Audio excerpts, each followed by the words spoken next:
Tēnā tātou katoa, good evening. Newshub has obtained a leaked cabinet paper about the coalition government's plans to repeal fair pay agreements. It reveals the move would disproportionately impact Māori, Pasifika and young people. It shows the Workplace Relations Minister is at odds with official advice.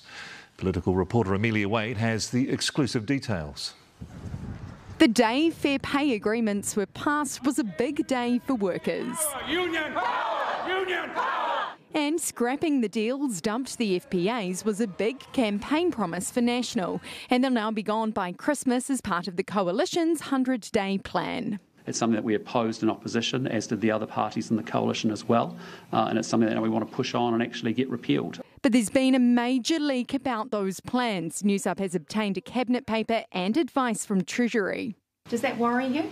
Again, I'm not aware of that, so I can't But does comment that on worry you, that you've been in power a week and confidential papers are leaking? Again, I'm not going to get into that, given I don't know anything about it. The two papers reveal the Workplace Relations Minister Brooke Van Velden is ignoring official advice. Treasury told the minister women, young people, Māori and Pacific people could have disproportionately benefited from fair pay agreements. But Van Velden told Cabinet that she did not believe a blunt tool like FPAs would have been successful. We just don't believe that FPAs are actually good to actually creating good business environment and therefore good long-term certainty for employees. Bus drivers, hospo workers, security guards, cleaners, early childhood workers and supermarket staff have all had FPAs already approved. And on the whole, FPAs were expected to boost wages by up to $600 million a year.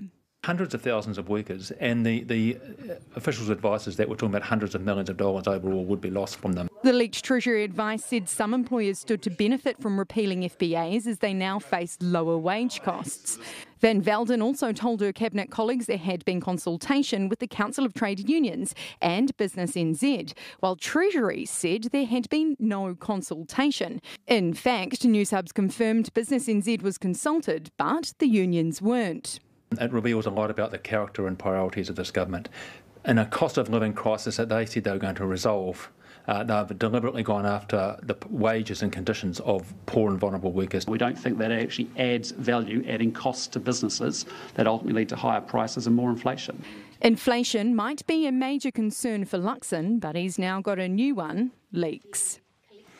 Amelia, so how much of a concern is this for the new government?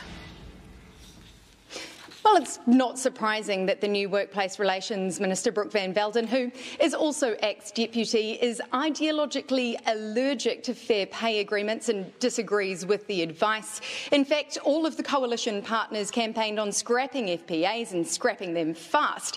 But they also all campaigned on evidence-based policy. And what these Treasury papers also show is low wages and poor conditions won't be addressed by scrapping fair pay agreements. But what the bigger issue here is for the brand spanking new government is that they've only been in power a week and already they cannot trust that their most confidential discussions will be kept private.